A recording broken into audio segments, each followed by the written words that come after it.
అండి అందరికీ welcome back to my channel. So అందరూ ఎలా ఉన్నారు? నేనైతే చాలా బాగున్నాను. సో ఇవాళ టాపిక్ ఏంటో మీకైతే అర్థమైపోయి ఉంటుంది. నేను మళ్ళీ అయితే గార్డెన్లోకి అయితే వచ్చేసానండి. ఈ వీడియో చేయడానికి మెయిన్ రీజన్ ఏంటంటే ఇలా ప్రతి మొక్కలో కూడా ఫ్లవర్స్ అయితే చాలా బాగా వచ్చేసాయి. అలాగే ఈసారి అయితే చాలా కలర్ఫుల్గా అండ్ చాలా పెద్ద సైజ్ ఫ్లవర్స్ అయితే వచ్చేసాయండి. ఇదైతే నాటు గులాబీ డార్క్ పింక్ అండి. ఇదైతే మెరాబుల్ రోజ్, ఇదైతే సన్ రైజ్ కలర్ అండి. అండ్ ఇక్కడ చూస్తున్నారు కదా, ప్రతి ఒక్క ఫ్లవర్ కూడా ఇదే విధంగా సైజ్ కూడా చాలా బాగా వచ్చాయండి ఫ్లవర్స్. సో దీనికోసం నేను ఏం చేశాను అనేది ఈ వీడియోలో మీకైతే చూపించడానికి వీడియో అయితే చేస్తున్నానండి. అండ్ దీనికోసం నేను ఏం చేశానంటే ఫస్ట్ అయితే గార్డెన్లోకి అయితే వచ్చేసరికి చాలా రోజులు అయిపోయిందండి గార్డెన్ మొత్తం క్లీన్ చేసి. సో అలా గార్డెన్ మొత్తం క్లీన్ చేద్దామనేసి నేనైతే మిద్దెపైనకి అయితే వచ్చేసాను అనమాట. సో అలా వచ్చేసరికి ఇక్కడైతే చూస్తున్నారు కదా, మొక్కలు అన్నిటిలో కూడా ఈ విధంగా ఏదో ప్లాంట్ అండి, దీని పేరు నాకు తెలీదు. సో మీకు ఎవరికైనా తెలిస్తే నాకైతే కామెంట్ చేయండి.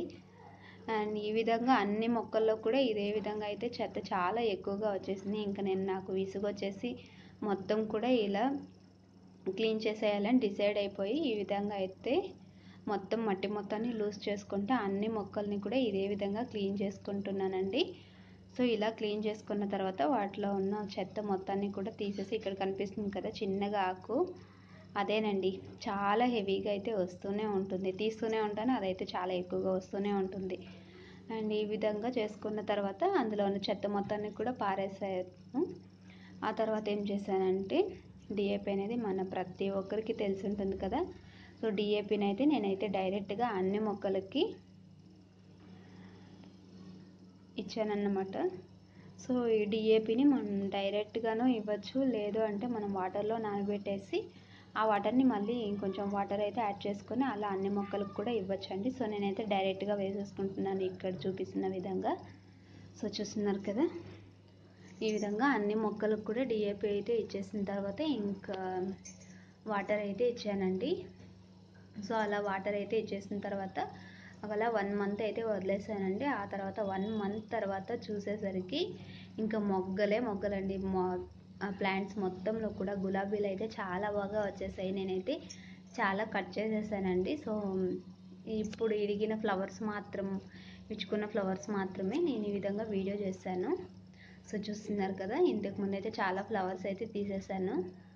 ఆ తర్వాత ఇప్పుడైతే వచ్చాయండి ఇవి, అందుకని ఈ వీడియో చేస్తున్నానని చెప్పాను కదా. సో ఇలా రావడానికి మెయిన్ రీజన్ ఏంటంటే డిఏపి అనే కాదండి, నేనైతే చాలా ఎక్కువగా యూజ్ చేసేది ఏంటంటే బియ్యం కడిగేసిన తర్వాత ఆ వాటర్ మనం వేస్ట్ చేయకుండా వాటిని అలాగే స్టోర్ చేసి పెట్టుకొని ఒక 3 డేస్ లేదంటే 4 డేస్ అలా ఒక కంటైనర్లో అయితే స్టోర్ చేసి పెట్టుకుంటానండి నేను.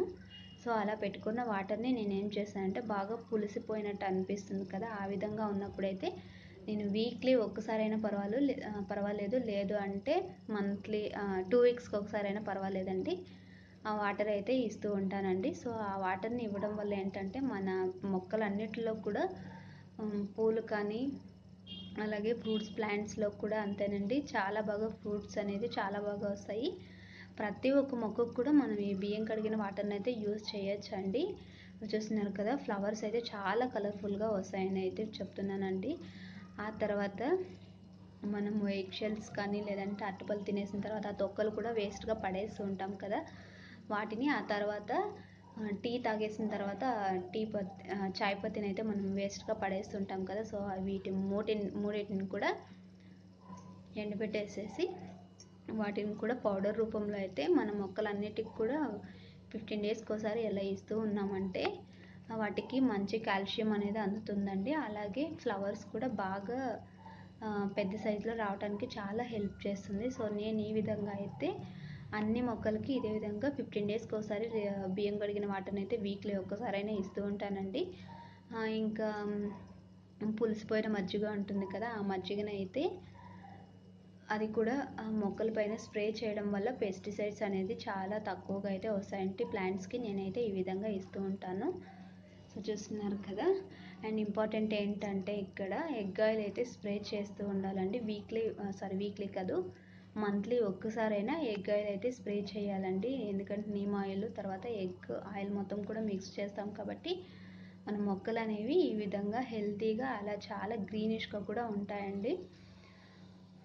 సో చూస్తున్నారు కదా, అన్ని ప్లాంట్స్ కూడా ఇదే విధంగా చాలా బాగా అయితే ఫ్లవర్స్ వస్తాయి. ఇంకా చూడండి, ఈ విధంగా నేనైతే ఇస్తూ ఉంటానన్నమాట. ఇది ఒక్కటే కాదు, మంత్లీ ఒక్కసారి ఎరువులు కూడా ఇస్తూ ఉండాలండి. సో ఇక్కడ చూస్తున్నారు కదా, అలోవెరా దగ్గర అయితే ఇదైతే టచ్ మీ నాట్ ప్లాంట్ అండి. దీని ఫ్లవర్ కూడా చాలా బాగుంది కలరు. ఆ తర్వాత ఇదైతే సీడ్స్తో అయితే పెంచుకున్నానండి. నాకైతే ఇక్కడ సిటీలో దొరకడం అనేది చాలా కష్టం. ఇది ఎక్కడో ఒక చోట అయితే దొరుకుతుందండి. సో నాకైతే ఎక్కడో బయటికి వెళ్ళినప్పుడైతే ఒక ప్లాంట్ కనిపిస్తే సీడ్స్ అయితే తెచ్చి ఇలా వేసుకున్నాను. సో అది ఇంకా ఎక్కడ పడితే అక్కడైతే ప్రతి ప్లాంట్లో వస్తూ ఉంటే తీసి పడేస్తూ ఉన్నానండి. ఒక్క మొక్క మాత్రం అలోవెరాలో వదిలేసాను. సో దానివల్ల కూడా మనకి కొంచెం యూజ్ ఉంటుంది. నాటు వైద్యం అంటారు కదా, ఆ విధంగా అయితే చాలా యూజ్ ఉంటుందండి. అందుకనేసి నేను ఆ మొక్కనైతే పడేయలేదు. అండ్ ఇక్కడ చామంతి కనిపిస్తుంది కదా, ఈ చామంతి మొక్క కూడా ఈ మధ్యన అయితే పెంచానండి. ఇది కూడా అంటు కట్టినట్టయితే తెచ్చుకున్నాను. సో మొగ్గలు చూడండి ఎంత బాగా వస్తున్నాయో. ఇంకా ద్రాక్ష అండి, ద్రాక్ష కూడా చాలా బాగా వస్తూ ఉంటుంది. అండ్ లాస్ట్ ఇయర్ అయితే నేను అప్పుడు మిద్దె పైనకి అయితే ఉడతలు అయితే చాలా ఎక్కువగా వస్తూ ఉండేవండి. సో ఇంకా లాస్ట్ ఇయర్ అయితే మాకైతే ఒక్క ద్రాక్షను కూడా మిగల్చలేదు, అవే తినేసాయి అన్నమాట. సో ఈసారైనా మిగులుతాయేమో చూడాలి. అండ్ ఇక్కడ కనిపిస్తుంది కదా ఊటీ ఆపలు, ఇది కూడా చాలా ఫ్లవర్స్ అయితే పూత మీద అయితే ఉందన్నమాట. ఇంకా నెక్స్ట్ ఫ్రూట్స్ కూడా స్టార్ట్ అయిపోతాయి అనుకుంటున్నాను నెక్స్ట్ మంత్ లోపు. సో మొక్క మొత్తం కూడా ఇదే విధంగా పూతతో అయితే చాలా బాగా వచ్చేసింది. సో చూస్తున్నారు కదా, ఇంకేంటంటే ఇక్కడైతే డిసెంబర్లో ఈ మధ్య నాటానన్నమాట చిన్న చిన్న మొక్కలు ఇవి. అండ్ నేను నెక్స్ట్ వీక్ అయితే ఇలా వచ్చిన తర్వాత డిసెంబర్లు కూడా చూపిస్తానండి వీడియో.